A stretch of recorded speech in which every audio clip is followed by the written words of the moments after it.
Okay, guys, RelatingWave on endpoint. A big reason why this team has performed as well as they have in the fall, and I really want to get a closer look at him. What makes RelatingWave tick? Because it's not just Seiko.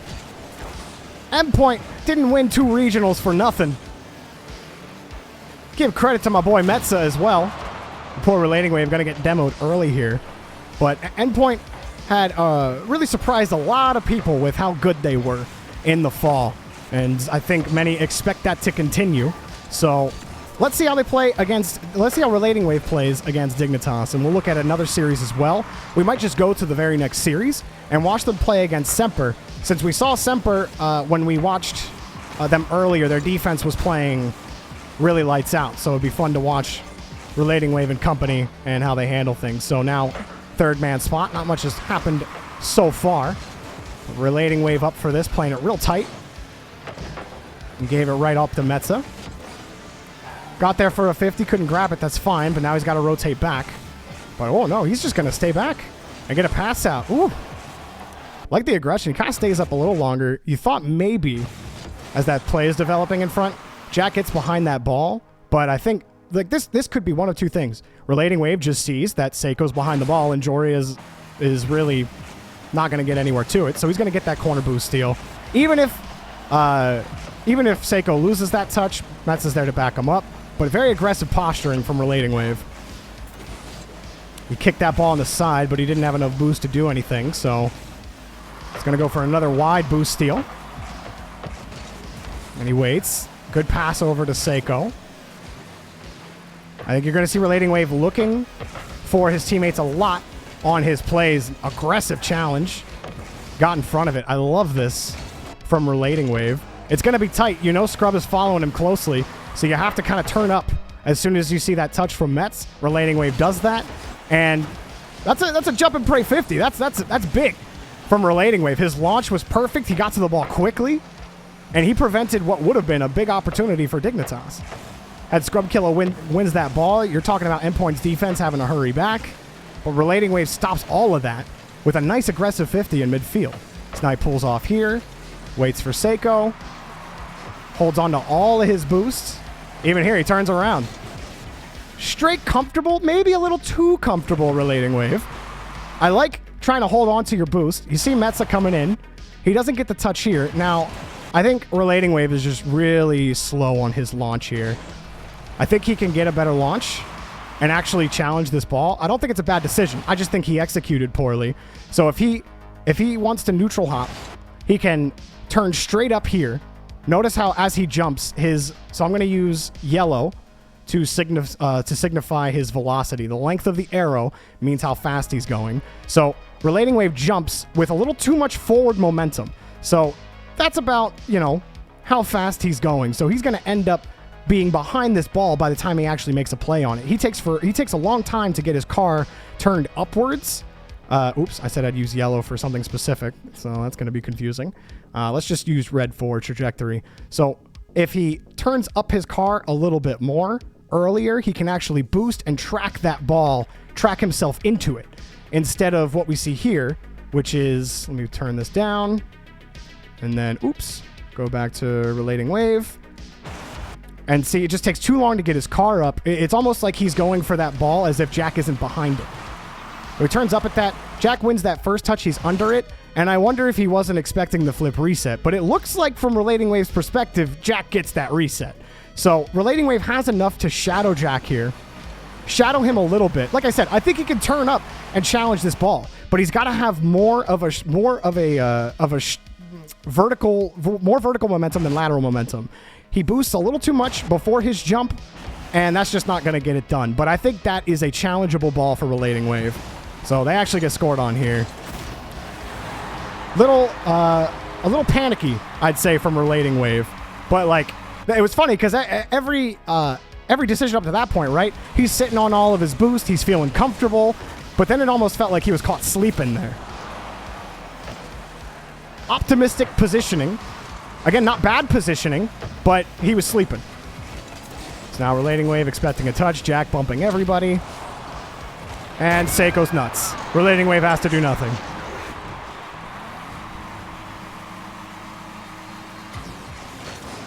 Now he's going to cheat up on the play. Try to steal that boost to at least demo the guy who got it. And, oh, big demo. So, hardly RelatingWave's fault here. He does opt to go for that corner boost, and that demo happened at the same time that he made that decision. You're definitely expecting your teammate to be there, but he got demoed. Feels bad. One more look at it, just to see any other small thing that we might have missed. Jack also coming into his line of sight. Don't want to get demoed. Smarter just pull off, let your teammate defend that one in front of the net. But your teammate got demoed, so... You hate to see it if you're RelatingWave. No boost for him again. He can't win a kickoff boost to save his life. We'll come in on a tight 50 there. RelatingWave does love these aggressive challenges against Dignitas. I wonder...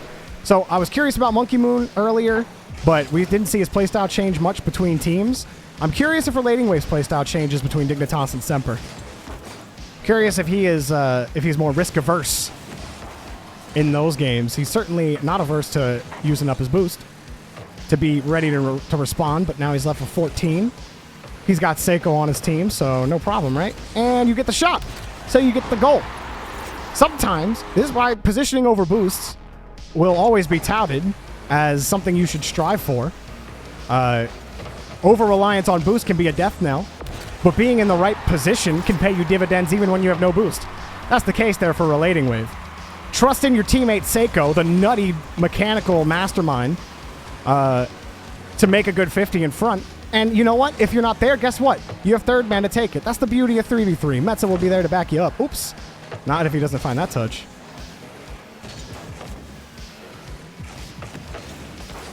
Ooh, love that follow-up touch from RelatingWave.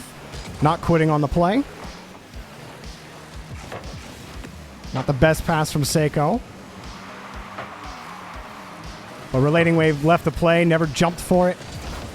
And he still had plenty of boost to respond, but he ended up getting that corner and forcing Dig off the play.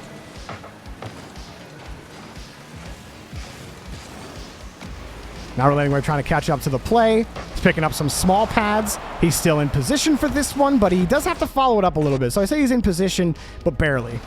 So he swings wide on this one a little bit, and that's not a bad choice for RelatingWave. That's really where you want to be.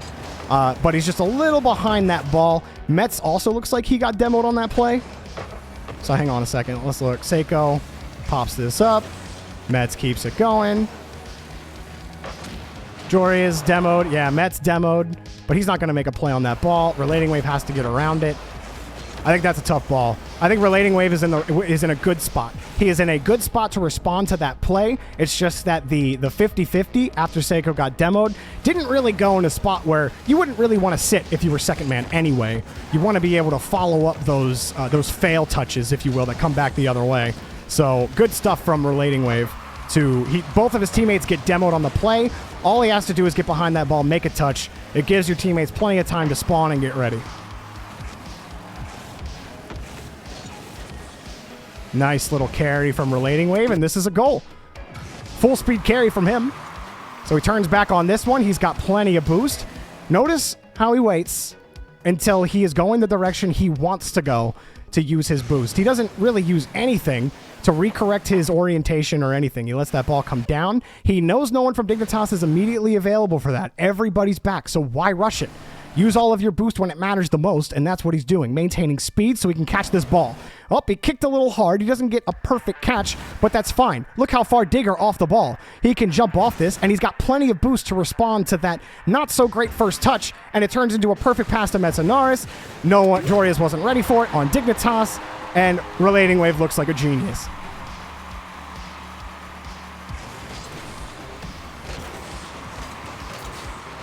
Again, RelatingWave forced off the boost. I don't think you could see a single boost won by RelatingWave in midfield. Poor guy.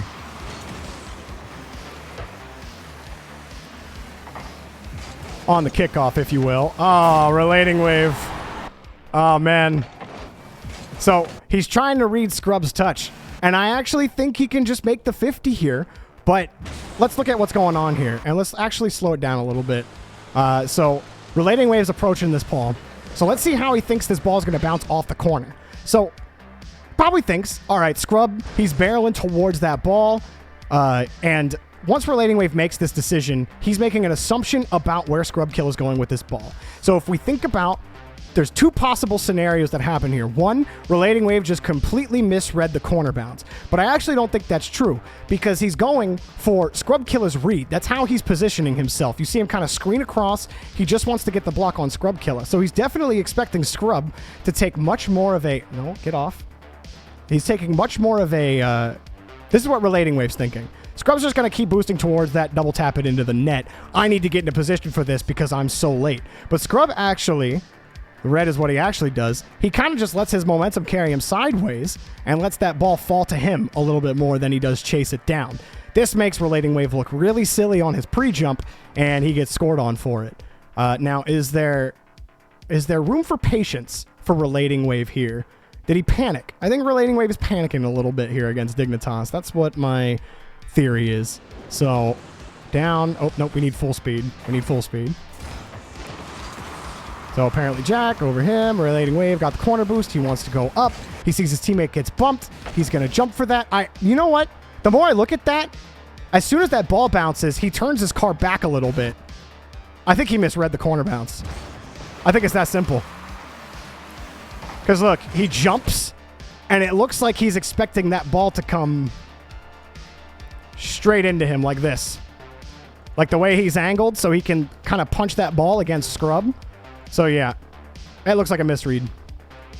After all that, oops. Let's keep going. And so they end up getting scored on. Misread from RelatingWave in a bit of a aggressive challenge earlier. Are a couple of things we can pick on for RelatingWave. Oh, that's a tough shot, but you set Mets up for a chance. And now we play overtime. But yeah, RelatingWave actually very aggressive positioning and more willing to go for things. The analog I was thinking of for RelatingWave was Drees in North America, because Drees really morphing into second and third man a lot. I thought we would see that with RelatingWave, but RelatingWave is much more willing to take a challenge and be aggressive. And while every challenge might not be the best decision, it's still a really solid play style to have on your team when you know you have a follow-up man that's just going to follow up your next touch. And he pops that ball back out to Metanaris.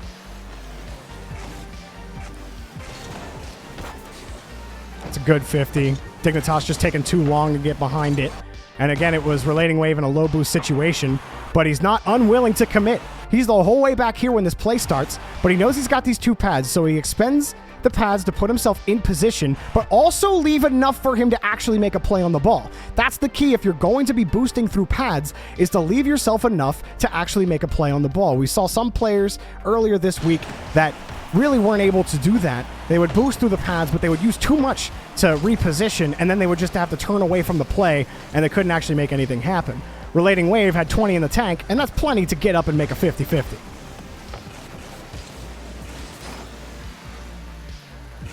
And we see RelatingWave not really apt to be mechanical. He's not really known as a mechanical player, but he's much more like win the 50 RelatingWave wants to do and maybe get a good pass out. Here, that's a good flip. Good timing on his flip to beat the defender or the attacker to the ball. He gets a bump in front.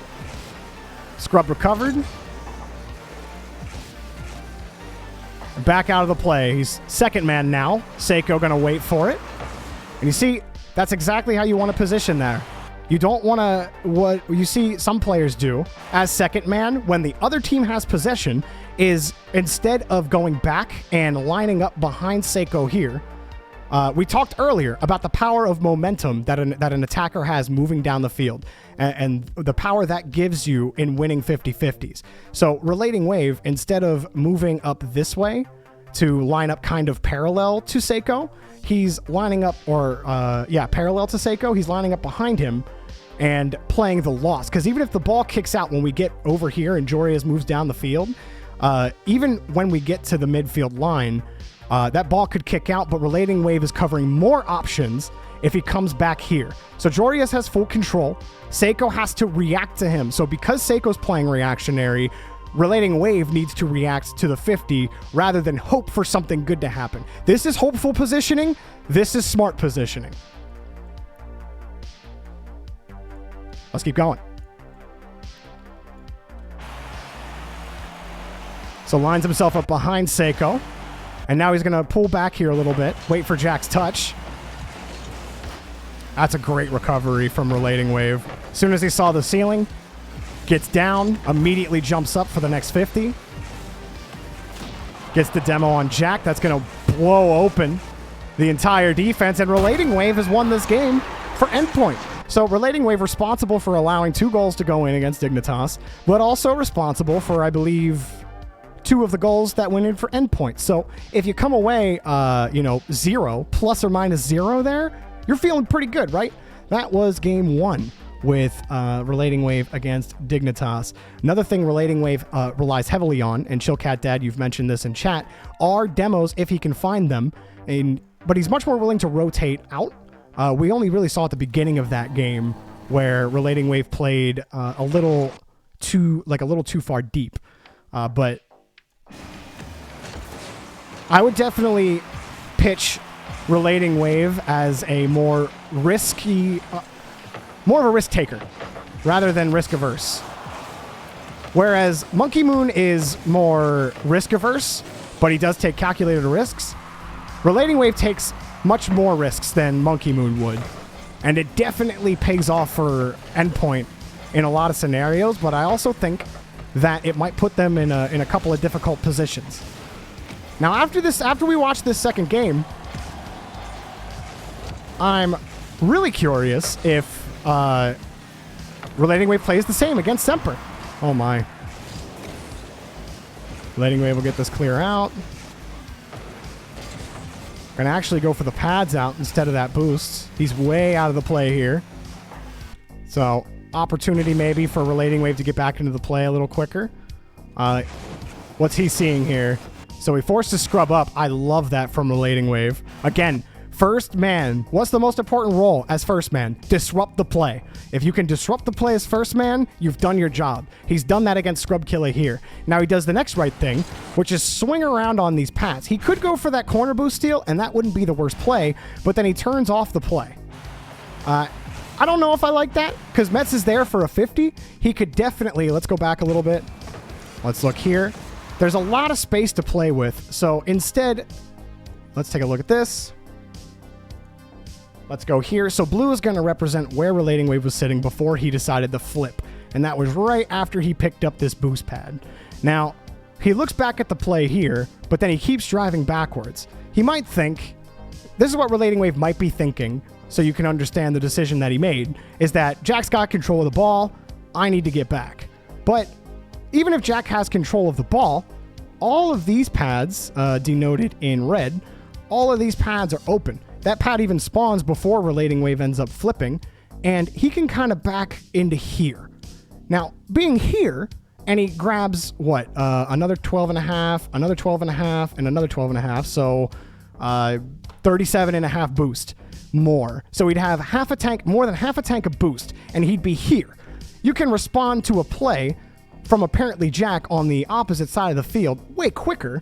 And not only that, but we see what happens because we have hindsight. Metsonaris ends up winning this 50. RelatingWave could be in the play a lot faster had he prioritized small pad pathing here, because the play is really contained to this corner for now. Even if Jack breaks out and goes downfield, RelatingWave will have a much easier time responding to him in this area of the pitch rather than having to, make a snap decision way off the play.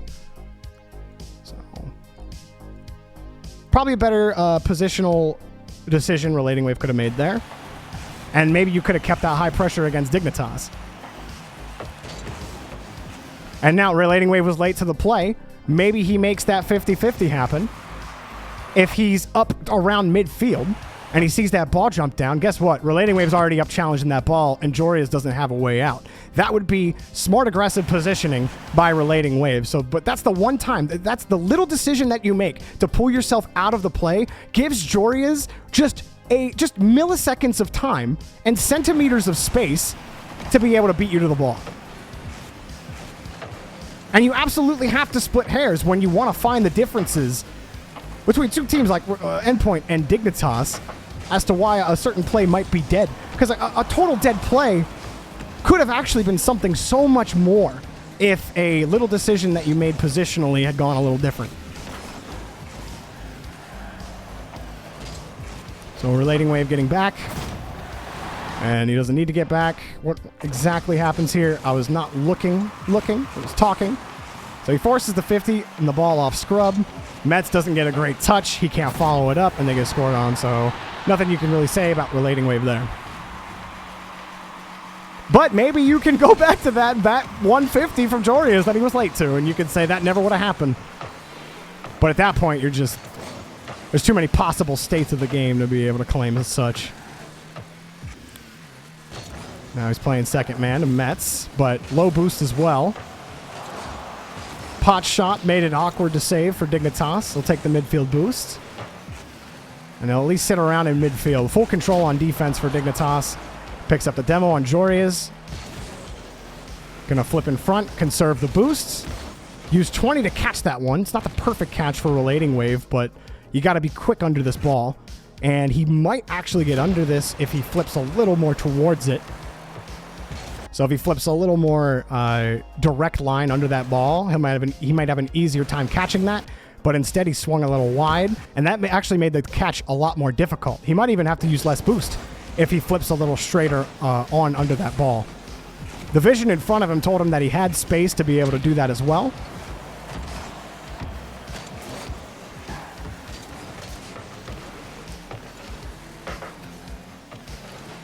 The nice thing is as you look at some of these positional mistakes, it's not reflective by saying RelatingWave is a bad positional player, because that's just not true. You could be a good positional player and still have room to improve.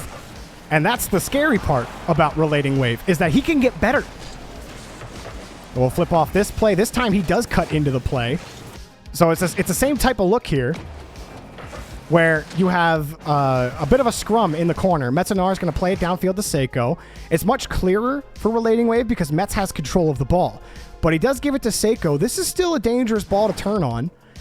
If Metzenaris doesn't, or if Seiko doesn't get a clean catch or pass out to Metz, Jorby could catch this whole rotation out, but he swings out and around, so no problem, because Seiko is not going to mistouch that.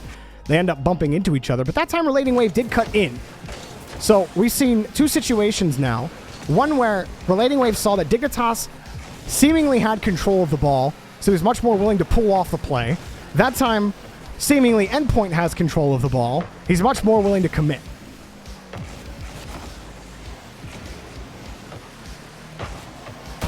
And that ball ends up just going into the net. So RelatingWave playing back as third man. He can pull back a little bit because Jorby has let that ball come down, and he wins that 50 real clean. That's a beautiful position to be in as a defender. It's going to be hard to lose that 50 as RelatingWave. Notice he jumps up into the ball. You don't want to take the low. You don't want to take the ball under, because if he takes this challenge, if he just tries to pop up under that ball, what likely happens is Jorby's, the ball just swings out. Oops. Swings out this way, in which case you're probably fine because Metz is probably behind RelatingWave here. But just sticking with RelatingWave's vision, the smarter 50 is to jump in front of it and hit this part of the ball. Anytime you want to neutralize a 50, if you want to stop the ball dead in its tracks, or you want to beat a player that's off the ball, like Jorby is, he's very much on top of it, trying to drill it into the ground. Nothing will kill the ball's momentum more than a well-timed dodge right into the ball, or just enough momentum right into the center of the ball. That is what will kill most 50-50s in relation to players that are challenging off the center of the ball. Physics. And RelatingWave. So he flips into it. It's a great bouncer to Seiko. Scrub Killer can't get back to it. And RelatingWave is the whole reason the goal happens.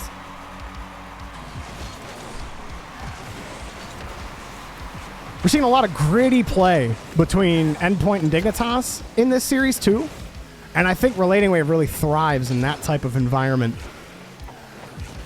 because he's really good at squaring up on those 50-50s.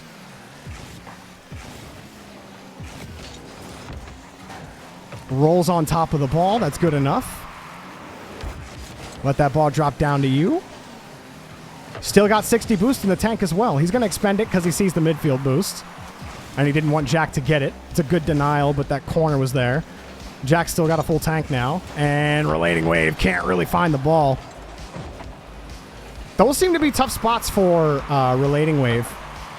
At least against Dignitas is the shadow defense plays. Where it's not really he's shadowing wide against Scrub Killer here, but he wants to cut into that ball and win the 50, right? So I think he waits a little long on that one, and there's a little bit of hesitation. So you see him, he jumps right here, and then he starts boosting as soon as he turns up, but he's feathering to try to really push that ball out to the corner. And he just can't get over Scrub, but he's just a little late on his launch out. But those shadow defense situations seem really uncomfortable for RelatingWave.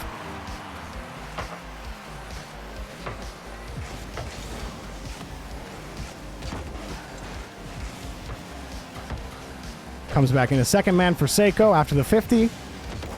And he gets an easy clear away after Jack lost the ball. Metsonaris is a speedy boy. RelatingWave turns right in.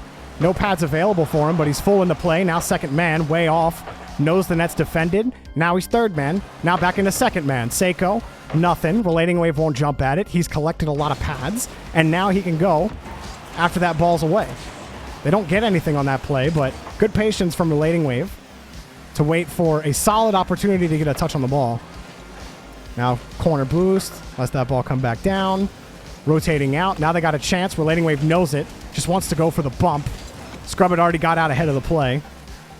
Good idea to go for the bump. He'll be up for that. It's a free ball. Seiko was in an awkward spot to catch it. Couldn't get a... Oh, no. No, RelatingWave. You hate to see it. They did it to him. RelatingWave, this touch, he wants the control. Recovers. Seiko mistouch, and RelatingWave says, I got it. Oh, no. He rushed it. He rushed the touch. That's one thing I've definitely noticed with RelatingWave is on these situations where he's playing off the ball and he has to react. If RelatingWave has to react, he's prone to panic. At least against Dignitas, he's been prone to panic and rush his approach. And, of course, Metsa and Seiko clean up business. Endpoint end up winning this game, so it ends up not mattering. But there are definitely, you know, a couple things you can point at for RelatingWave, and you could say, okay, there's definitely a little bit of hesitation and panic coming out in situations where you have to react, where you're not in control of the play. So, oh, that's just beautiful. He just jumps for that one, and that one's going to go in. But I think those against Dignitas are my main takeaways for RelatingWave is a bit panicky when he's not in control. But when Endpoint are in control of the game, his decisions are very comfortable. He's less likely to use his boost. He's less likely to turn off the play if he thinks Endpoint are in control of the game. But if he doesn't feel that way, he will be more risk averse. He will be more hesitant. And I think that's actually gotten Endpoint scored on a couple of times. So RelatingWave can be the biggest X factor for this team on offense, depending on his comfortability with the play on the pitch. Now, as we head over to Semper, let's go back, region Europe. So Semper was the grand finals. Oops, I went a little too far back. Playoffs. Close this out. Day 2. Endpoint Semper. We've been looking at like game 1 and 2 a lot. Let's see how... Oh, well, Endpoint just cleanly win these 2 games. And the first 2. So maybe we look at a couple of Endpoint losses. Let's see if these issues are exacerbated in these losses. They're pretty close. 0-2 and 2-3. So let's look at game number 3 to begin.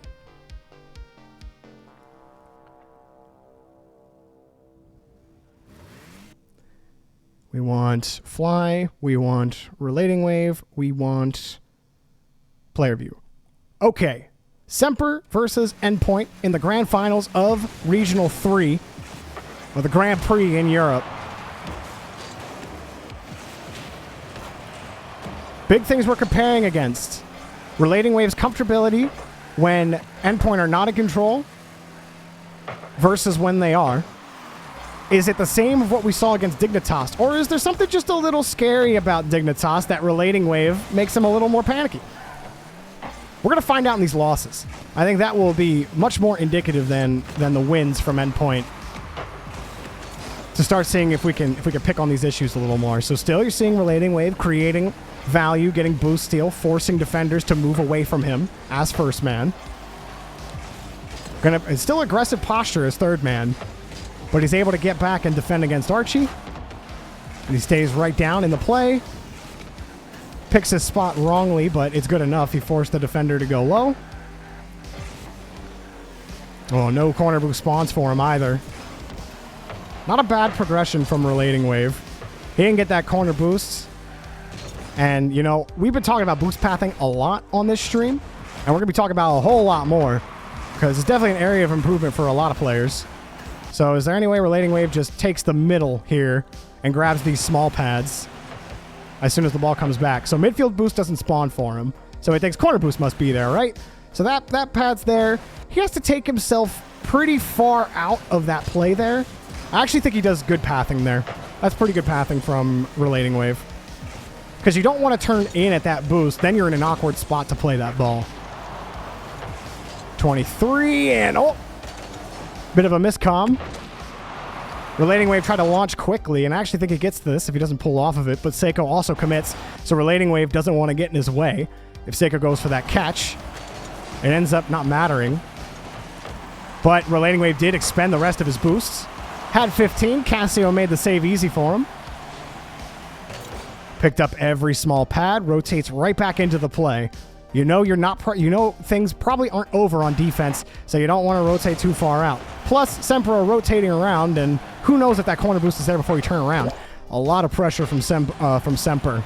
But I actually think Relating Wave makes the right choice here, makes the right choice there. Metz pulls off the play here. Archie's in front of it, so Relating Wave has to contend with two things. One, a hard ball from Chaussette. Two, Archie in front trying to make his life miserable. Archie does make his life miserable. Relating Wave doesn't get an ideal launch on the ball. He ends up missing it completely, actually. Metzanaris is forced to make a save. It's awkward now for the rest of his team, and they end up getting scored on. So that's more of a Semper play working out for Archie and Chaussette. Then I'm going to place that one on Metz or Relating Wave. Maybe we can pick on Metz a little more, but this isn't his review. This is Relating Wave's review. Again, stealing out that corner boost, immediately getting back. Oh, optimistic positioning. And Relating Wave's lucky that Semper were not expecting that. Otherwise, they very well may get scored on there. This is what we call hopeful or optimistic positioning, whatever you want to call it.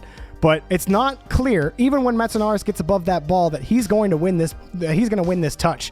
So Relating Wave turning upfield at this moment is 100% optimistic positioning. And you see what it does to the defense. Well, Seiko's got to make a difficult touch here awkward.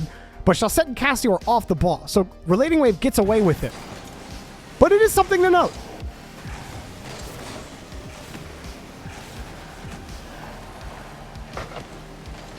Relating Wave coming the whole way back. He doesn't have to be in the play yet. And he's way off the ball on that 50. A couple times now he's given more leeway. He's third man in that position, so you know he's only going when second man really doesn't have an angle at that ball, so he's jumping from full far across to try to block that pass from earlier.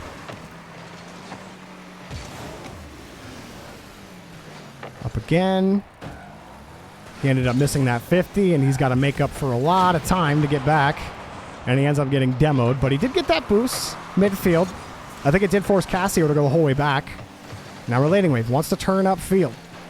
Definitely an aggressive mindset to always turn upfield as the second man, no matter really where you are on defense. And that aggressive mindset can really pay off. That time he doesn't get behind the ball. And he's just a little bit behind the play every time here. So Seiko gets the clear out. Chaussette plays it out. This isn't the worst spot for RelatingWave. He sees Chaussette. He thinks that 50 is going to go somewhere maybe against Seiko. And the ball just kind of kicks away from him. He does force Chaussette to jump a little early. Or maybe Chaussette just got lucky and jumped at the right time. RelatingWave just kind of diving at some of these plays. He's not in a prime position to really make a play on these balls. He is going to get up and try to challenge Archie. It forced him to go up. He's going to chase this ball down. What this does is it speeds up the clock for Cassio to make a decision. Maybe get a chance to make a mistake. Cassio knows he has to make a touch because he knows RelatingWave is going to be breathing down his neck. Cassio just makes a really solid touch there. But that touch is a product of RelatingWave forcing the ball out. What does that do? It forces Cassio to give the ball up. Seiko follows it up. Metzenaris almost puts it in the net. RelatingWave can keep it going because he turned right back around on the play. He got that midfield boost. And this is a good progression from Endpoint. This is a good progression from RelatingWave. A really solid rotation. You played second man perfectly. You forced Cassio to make a play on the ball. Then you rotated right back into the play. You were available for the next touch. Enough pressure, and the only reason you don't get that touch is because Archie bumps you out of the way, and now Chaussette can follow them up. Again, another a physical central play, or physical-centric play, if you will, from Semper, bumps RelatingWave off the ball and off the play. Now he's back on defense, and Endpoint have to work. Gonna boost towards that midfield for a challenge. So that really is just RelatingWave's style. He is an aggressive challenger. He will go for it. He will make you beat him to the ball every time. Even if he's a little behind the play, if he knows he's first man, he's comfortable enough with Metzenaris and Seiko to just jump at that ball. And if he wins the 50, well, Metzenaris gets behind it, and there you go.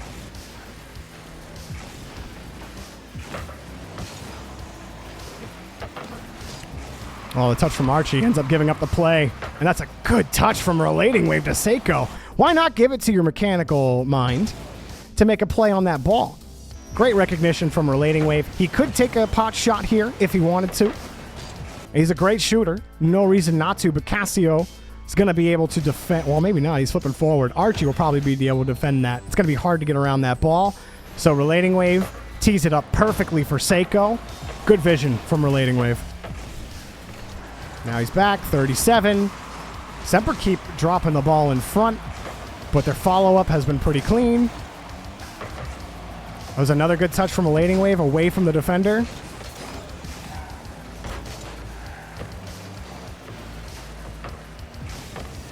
Just boosts towards that one, forces the 50 in the corner. Waits for Metz. Waiting for that play to develop. He really just wants to sit up in front of that box as often as he can. He'll be up there to take Cassio for a challenge. I think he even got a chip there on Archie, or whoever that defender was. But just diving at it, not how you want to do it if you're RelatingWave. So this is that, you kind of turned your brain off here for a second.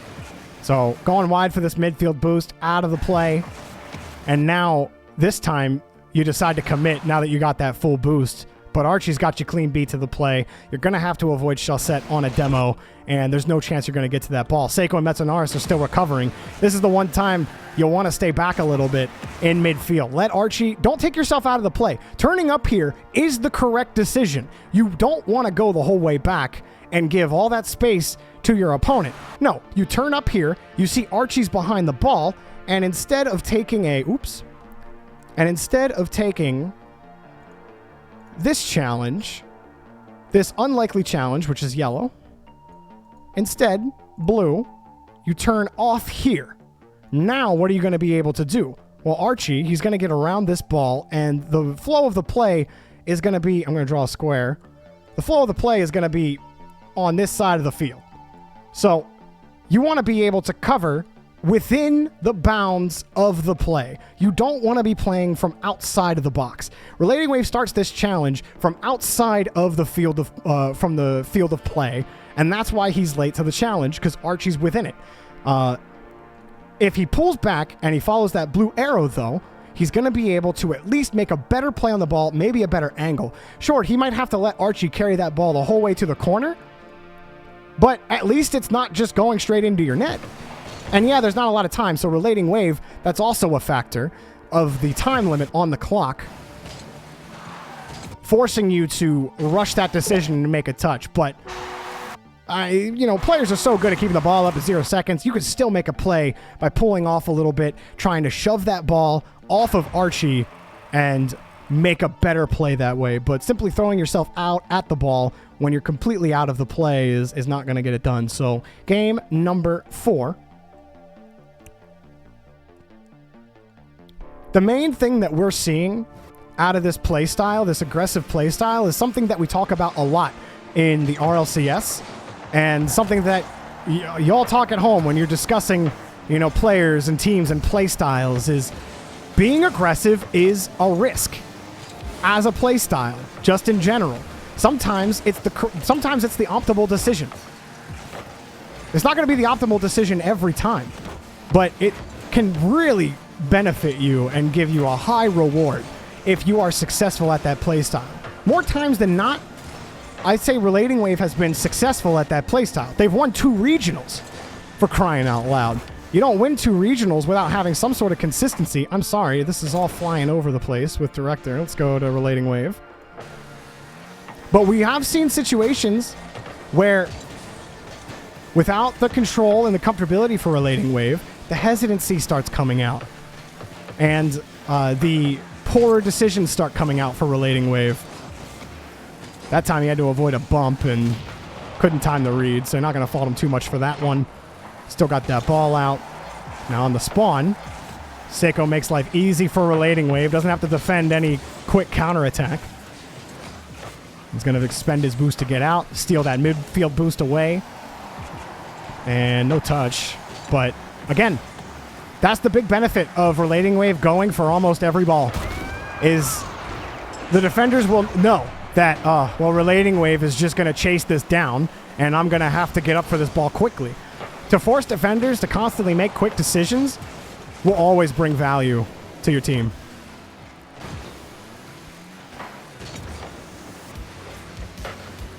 Relating Wave's a smart boy, but also he's a sleepy boy. I feel like he falls asleep at the wheel sometimes.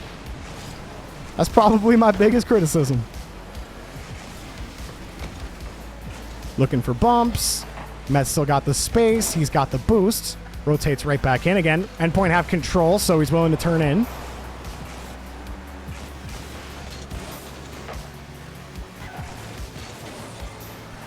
Seiko, not the best touch from him. But he's lucky that Chaussette couldn't get a better shot.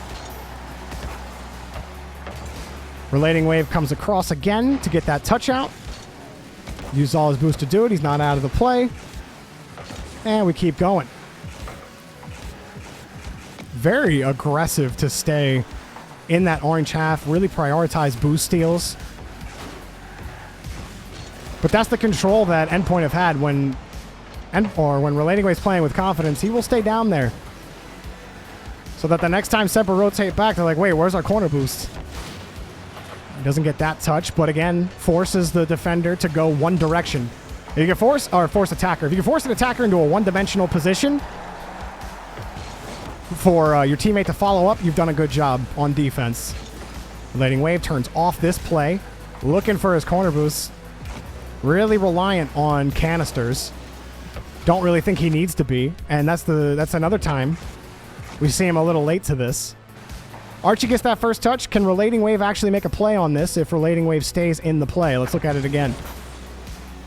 So he gets this first touch. Comes out, decides to turn off the play. So one pad's taken. Casio didn't get that play. Relating Wave flips forward and takes that boost.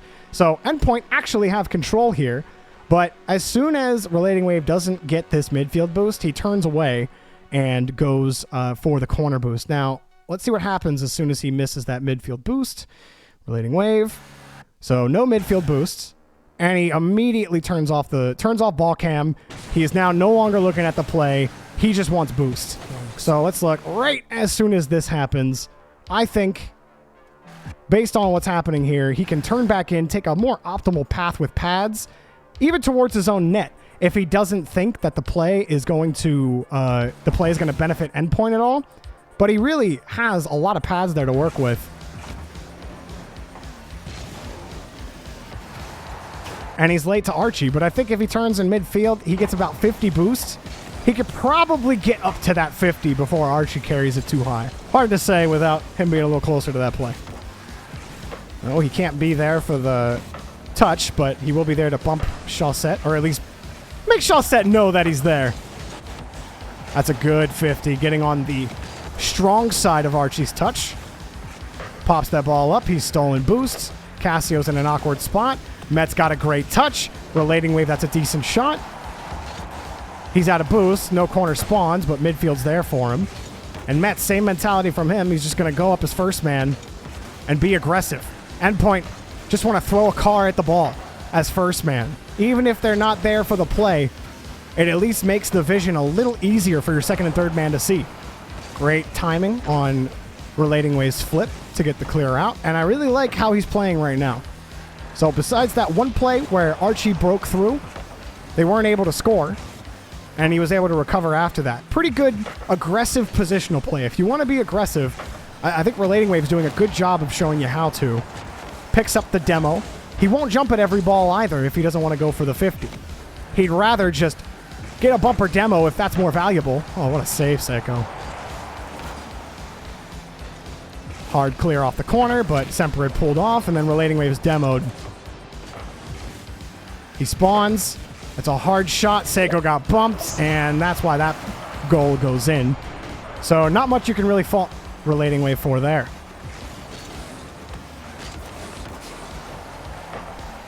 Well, Semper cheated up on the kickoff. Now RelatingWave going to stay close to this play. And as soon as it's away from him for Seiko, he'll take that time to go get the corner boosts. Use a little bit to get back into the play, so that's fine. RelatingWave never really took himself out of the play at any point. He was able to get right back into it before the play had developed. Metsanara is going to chug forward. RelatingWave going back to third man. Lets the ball bounce and wants to keep it away from Semper on that play. I like that. You got to buy time as third man in that situation. And a challenge is not guaranteed buying time. So how does overtime go wrong for endpoint?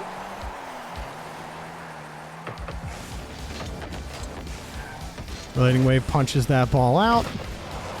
Gets a demo. Wants another one for his efforts. A lot of disruption from RelatingWave. Gave Seiko that space. And now it's awkward for Cassio. But this is all set up. This is literally, RelatingWave is the pioneer, and Seiko is the popular guy that got all the credit for discovering the path. Even though RelatingWave was the guy with the shovel in his hand, shoveling the dirt out of the way to clear Seiko's path of obstacles, picks up that demo, plenty of space, tries to chip Chaussette off that ball. He does hesitate, and now he's forced onto the ground, and Seiko beats him on the flip reset. Awkward for Cassio, but all of this is because of RelatingWave. He got the boost steal as well. There's so much value out of this play for endpoint. He neutralizes the ball. Metsanara's is aggressive challenge, and Seiko's forced back. But if you're looking at the first man decisions from RelatingWave, really solid to get Seiko and Mets down the field. I think RelatingWave is most comfortable in that first man role. Where he's most uncomfortable is third man. That's where I think he's his most hesitant, and he might get a little jumpy, and he might get a little panicky if the other team is in control with him as third man. But overall, you talk about transitions, and RelatingWave is your guy. Look at that 50. No one was able to jump for it for endpoint, but you like the attempt. And RelatingWave not taking himself out of the play. Avoids the bump, sees the pass, and oof. So this is tough for RelatingWave. You got a couple of things to contend with. Let's go back a little bit. So rotates back into the net and sees Mets is behind the ball. Again, RelatingWave, aggressively minded player. So he's going to turn up the pitch on defense if he thinks endpoint have control. If he sees his teammate rotating back, he will rely on the third man to make the decision, but he wants to be there for the follow-up as quickly as possible. So he turns up the field. He's still not completely out of this play. He turns off the ball. Seiko's able to turn around. And now here's where it really gets him. He swings back into net to avoid that bump. And now he's got to make up for lost space between Archie and Chaussette. He knows that pass is coming. So he jumps forward. He's a little late to it. Chaussette makes that's a great shot if it's intentional by Chaussette. RelatingWave tried to cover that close angle passing play, and Chaussette hit him on the far side. And that's why RelatingWave ends up losing that one. So interesting little snapshot of